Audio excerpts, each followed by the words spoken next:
Belated Merry Christmas mga kabashing! For today's video, ang daming ganap at syempre ang dami ding gastos. Dahil nga medyo mahaba-haba yung holiday ngayon, sinulit namin yung mga araw dito sa aming bahay. At pwede na ito matirahan, so please keep on watching!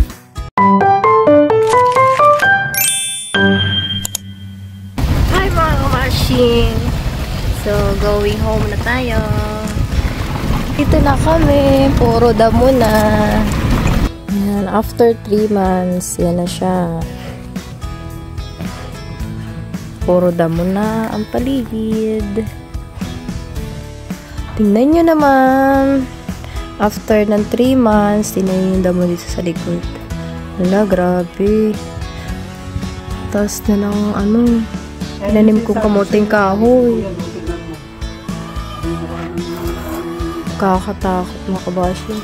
Pag di natitira yung bahay ng ilang buwan, years, ayan. Tinanim ko alugbate. Kapal na. Karating na dito. Gumapang na siya. Tsaka yung tinanim ko kamote gumapang na hanggang dito. Grabe. So, linis time tayo.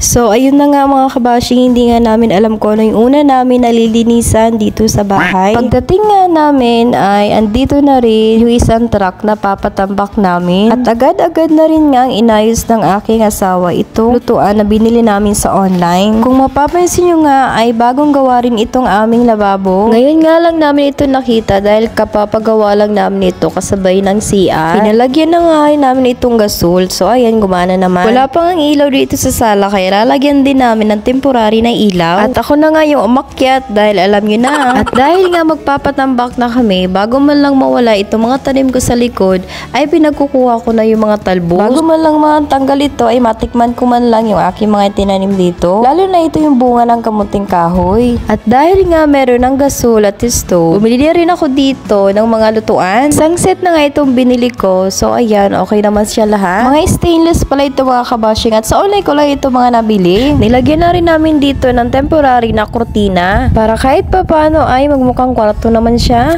At dahil nga may mga gamit na dito sa lababo ay alam nyo na, for the luto na naman ng person.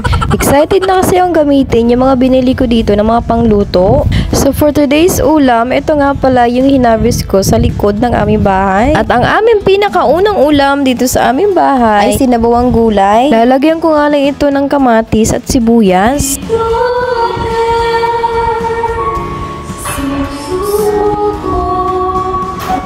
Napapakanta pa nga ako habang nagluluto. Na-feel pa naman, char. Nilagyan ko rin pala yan mga kabashi ng prinitong isda pa kahit pa paano ay may lasa naman. Pagkatapos nga namin kumain ay pumunta kami agad ng bayan para bumili ng linoleum. So ito nga muna for temporary ang ilalagay namin sa sahig. Wala nang yung ibang kulay kami mabilihan nito. Kaya no choice, ito na lang yung binili namin. Nagkulang pa nga dyan yung 11 meters kaya bumuli kami ulit para naman dito malagyan sa sala. Kaya lang ibang kulay na naman. Parang may swimming pool na kami sa loob. Char. Temporary nga lang ito para naman ay may matirahan na. At habang naghahanap pang budget pang pa-tiles. At dahil nga may sapin na yung sahig at meron din mga ibang gamit, ay nagaya na kami ng mga bisita. At nagpapaabot na sila ng gabi dito. So kahit pa paano nagkaroon ng ingay ang aming bahay. Dahil sobrang tahimik dito kapag kami lang dalawa ng aking asawa. O siya, hanggang dito na lang muna mga kabashing. Hanggang sa susunod ng aming house journey.